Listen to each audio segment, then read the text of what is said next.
ہے آج 17 رمضان مبارک اور تاریخ ہے میرے خیال سے کچھ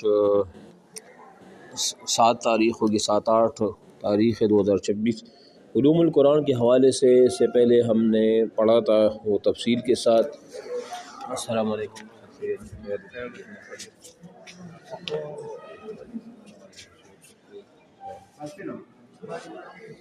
علوم القرآن کے حوالے سے اس سے پہلے ہم نے پڑھا تھا وہ مختلف چیزیں تھی، اس میں یہ آپ یہاں آ جائیے دیکھیے۔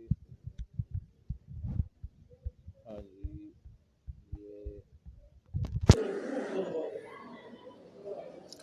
7 قرات جو ہے نا، 7 حروف جس کو کہتے ہیں، وہ ہم آج وہ پڑھیں گے، ٹھیک ہے۔ یہ انتہائی اہم ہے ویسے بھی، اور ٹیسٹ انٹرویو کے حوالے سے بھی انتہائی اہم ہے۔ وہ اس طرح ہے کہ آپ دیکھیں نا، یہاں پر یہ یہاں سے شروع ہوتا ہے، یہاں سے قرآن کے 7 حروف، اس کا کیا مطلب ہے کہ رسول اللہ صلی اللہ علیہ وسلم کا ارشاد ہے القرآن انزل علی 7 احرف فقرؤوا ما تیسر منہ، یہ قرآن 7 حروف پر نازل کیا گیا ہے، پس اس میں سے جو تمہارے لیے آسان ہو اس طریقے سے پڑھو۔ اب یہاں سوال پیدا ہوتا ہے، آپ نے اکثر دیکھا ہوگا، سنا بھی ہوگا، جو 7 قراء، 7 قراءتیں یا 7 حروف لہجے، اب کیا مراد ہے ان 7 قراءت سے یا 7 حروف سے؟ اس سے مراد کیا ہے وہ آپ کو بتائیں گے کہ قرآن کریم کے 7 حروف پر نازل ہونے سے کیا مراد ہے۔ یہ بڑا معرکۃ الآراء اور طویل الذکر مسئلہ ہے۔ معرکۃ الآراء کا مطلب یہ ہے کہ اس میں بہت سے لوگوں کے مختلف رائے ہیں، لہذا اس کو معرکۃ الآراء یعنی کہ معرکہ جنگ کو کہا جاتا ہے، کیونکہ اس میں نظریوں اور اس طرح سوچ و فکر کی لڑائی ہوتی ہے۔ کسی کے ہاں کوئی اور نظریہ ہوتا ہے کہ وہ کہتے ہیں کہ 7 حروف سے یہ مراد ہے، کوئی کہتا ہے کہ یہ مراد ہے، وغیرہ وغیرہ مختلف اس میں ہوتی ہے۔ تو وہ جو 7 حروف ہے اس سے مراد وہ آپ کو بتا رہے ہیں کہ یہاں پر یہ پوری بحث تو نقل کرنا مشکل ہے، لیکن اس کے متعلق 2 قول ذکر کیے جا رہے ہیں جو 7 حروف کے مفہوم کو سمجھنے کے زیادہ قریب ہے۔ یعنی یہ 7 حروف کا جو مسئلہ ہے نا، یہ 2 قول یہاں پیش کیے جائیں گے، ان میں ان 7 کا مسئلہ، وہ حروف کا مسئلہ وہ حل ہو جائے گا، وہ اس کے اندر آ جائے گا۔ نمبر 1، اس سلسلے میں زیادہ مشہور قول امام طحاوی کا ہے۔ وہ فرماتے ہیں کہ قرآن کریم نازل تو صرف قریش کی لغت پر ہوا تھا، لیکن چونکہ اہل عرب مختلف علاقوں اور قبائل سے تعلق رکھتے تھے اور ہر ایک کے لیے اس ایک لغت میں قرآن کریم کی تلاوت بہت دشوار تھی، اس لیے ابتداء اسلام میں اجازت دی گئی کہ وہ اپنے علاقائی زبان کے مطابق مترادف الفاظ کے ساتھ قرآن کریم کی تلاوت کیا کرے۔ دیکھو اس کا میں خلاصہ بتاتا ہوں۔ یہ بات تو کنفرم ہے کہ قرآن مجید جس لغت میں نازل ہوا تھا وہ لغت قریش تھی، ٹھیک ہے۔ یہ ایک ہر ایک لغت ہوتا ہے نا، تو یہ جو قریش کی جو لغت تھی نا، ان کی جو زبان تھی، اسی زبان میں یہ قرآن مجید وہ نازل وہ ہوا تھا۔ البتہ قریش یعنی عرب کے اطراف میں بھی لوگ عرب لوگ تھے، لیکن ان کے لہجوں میں فرق تھا۔ تو ابتدائی اسلام میں آپ علیہ السلام نے اجازت دی کہ ہر ایک قوم قبیلہ جو ان کا اپنا ایک خصوصی لہجہ ہے، وہ اس لہجے میں قرآن مجید کو پڑھ سکتے ہیں، لیکن الفاظ مترادف ہونے چاہیے۔ یعنی مثال کے طور پر ایک لفظ عربی میں ایک جیسا ہے اور اس کا معنی ہے، مثال کے طور پر اس کا ایک معنی ہوتا ہے۔ اب دوسرے لہجے میں جو عرب کے قبیلے تھے وہاں پر بھی لفظ تو دوسرا ہوگا لیکن معنی وہی ہوگا دونوں کا، تو الفاظ مترادف کا وہ یہ معنی ہوتا ہے، ٹھیک ہے۔ تو ابتدائی اسلام میں اس چیز کی اجازت وہ دی گئی تھی، اس لیے ابتدائی اسلام میں اجازت دی گئی تھی کہ وہ اپنے علاقائی زبان کے مطابق مترادف الفاظ کے ساتھ قرآن کریم کی تلاوت کیا کرے، اور خدا علیہ السلام نے ایسے مترادفات متعین فرما دیے تھے جن سے وہ تلاوت وہ کر سکے۔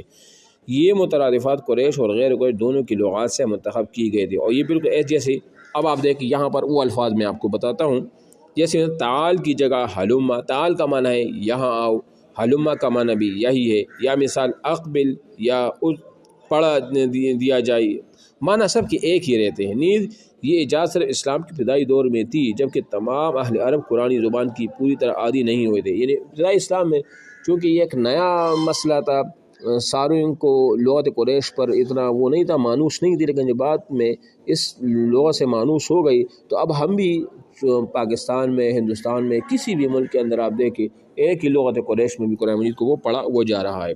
تو ایک 7 حروف میں سے جو پہلا قول ہے وہ یہ تھا۔ دوسرا قول کیا تھا کہ قرآن کریم کے 7 حروف کی سب سے بہترین تشریح اور تعبیر یہ ہے کہ حدیث میں حروف کے اختلافات سے مراد قرأتوں کا اختلافات ہے، اور 7 حروف سے مراد اختلاف قرأت کے 7 نوعیتیں ہیں، 7 نوعیتیں ہیں، ٹھیک ہے۔ اب وہ 7 نوعیتیں وہ کون کون سی ہوگی؟ مثال کے طور پر آپ دیکھیں نا کہ قرآن کریم کے 7 حروف کی سب سے بہترین تشریح اور تعبیر کی حدیث میں حروف کے اختلافات سے مراد قرأتوں کا اختلاف ہے، اور 7 حروف سے مراد اختلاف قرأت کے 7 نوعیتیں ہیں۔ چنانچہ قرأتیں تو اگرچہ 7 سے زائد ہے، لیکن قرأتوں میں جو اختلاف پائے جاتے ہیں وہ 7 طرح کی ہے۔ اب دیکھو یہ دوسرا قول ہے نا، یعنی قرأت کی مختلف نوعیت، یعنی ہم جب قرأت کرتے ہیں قرآن کو پڑھتے ہیں نا تو اس کی مختلف اقسام بنتی ہیں، نوعیتیں بنتی ہیں۔ اس میں پہلا یہ ہے، کبھی ایسا ہوتا ہے مفرد اور جمع کا اختلاف، کہ ایک قرأت میں لفظ مفرد آیا ہو اور دوسرے میں صیغہ جمع۔ مثال ایک جگہ پر قرآن مجید کے ایک لفظ ہے وہ مفرد لفظ کے ساتھ ہے، دوسری جگہ پر جمع کے ساتھ آیا ہے، جیسے وتمت کلمۃ ربک و کلمات ربک۔ اب ایک دیکھو کہیں پر قرآن مجید میں وتمت کلمۃ ربک، کلمہ ایک ہی کلمہ کو کہا جاتا ہے، اور دوسری جگہ پر کلمات یہ جمع ہے کلمہ کے، تو اسی طرح آیا ہے۔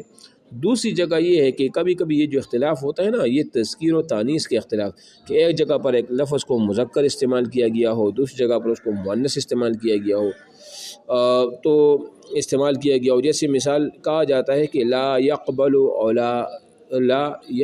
لا تقبل، یہ لا مثال لا يقبل لا تقبل، لا يقبل جو ہے نا یہ مذکر کا صیغہ ہے لفظ ہے، اور لا تقبل جو ہے نا یہ مؤنث کا صیغہ اور لفظ ہے، تو کبھی کبھی یہ اختلافات وہ آ جاتے ہیں، ٹھیک ہے۔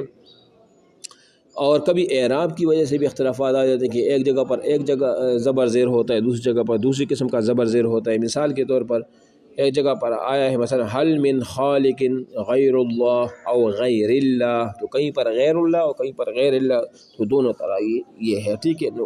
تو یہ وہ جو 7 احرف ہے نا، اس سے مقصد ان کا یہ ہے۔ اب سمجھ آ گیا آپ کو؟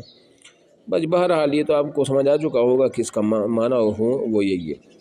اچھا، اس کے بعد جو ہے نا وہ سوالات ہیں، قرآن مجید کی لغوی و اصطلاحی تعریف ہوگی، یہ قرآن مجید کے کتنے نام ہیں یہ بھی میں نے بتا دیا۔ نازل ہونے سے پہلے قرآن مجید کہاں پر محفوظ تھا یہ بھی میں نے آپ کو بتایا تھا۔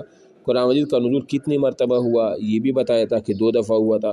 مطلب A to Z جتنے بھی سوالات ہیں نا یہ میں آپ کو بتا چکا ہوں۔ اس میں پھر میں جس طرح میں آپ کو بتاتا رہتا ہوں کہ اس میں ہوگا، ہم ایک ٹیسٹ اس طرح لیں گے کہ گروپ میں کال ہوگی اور پھر اس میں سوالات کروں گا، جس طرح انٹرویو میں ہوتا ہے، آپ لوگوں نے اس کے جوابات دینے ہوں گے، ٹھیک ہے نا۔